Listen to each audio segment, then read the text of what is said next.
It won't be an exaggeration to say that thrillers are a pain point of the Chinese cinema. At first sight, it appears to be a dream genre to work with. Thrillers are relatively easy and cheap to make. Plus, audiences love a good scare. The only problem has to do with harsh censorship rules that ban filmmakers from showing any paranormal or supernatural phenomena on the screen.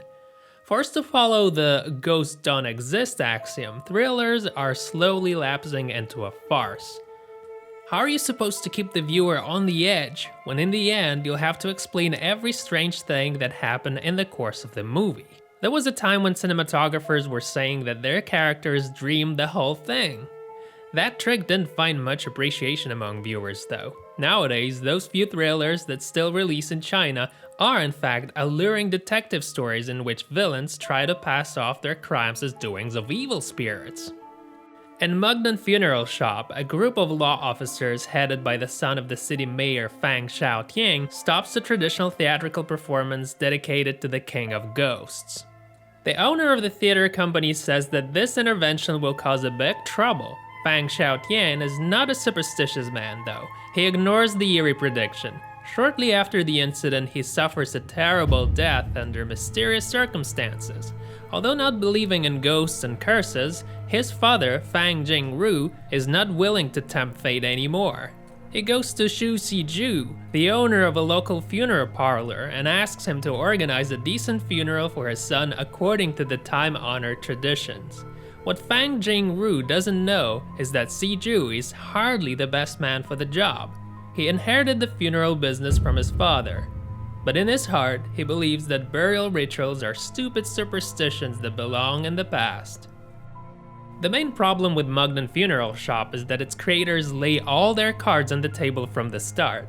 It's likely they were saying to the audience, come on, we're all grown-ups here. We live in China where films are butchered by rigorous censorship, so let us get this straight.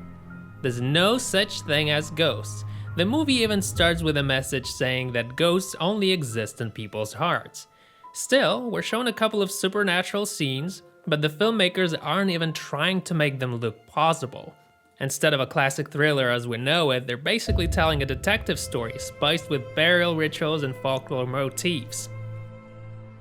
The fans of the thriller genre won't take long to figure out what's wrong with the film and who's responsible for that. Besides, Mukden Funeral Shop is unfortunate to have a dull and flat protagonist. New to the funeral business, Shu Siju has no idea what's going on around him half of the time. Rather than a fully fledged character, he's perceived as a mere witness. It's like we're watching the narrative unfold through his eyes, without him being central to the story. Mukden Funeral Shop has a well-structured plot, dramatic charge, and powerful message. However, the lack of a strong protagonist to emphasize with keeps you from fully immersing yourself into the movie. At the same time, since the film runs for less than 70 minutes, it simply lacks the time to bore you to death. Besides, hardcore fans of Asian culture will love an insightful and exciting dive into Chinese burial traditions and rituals.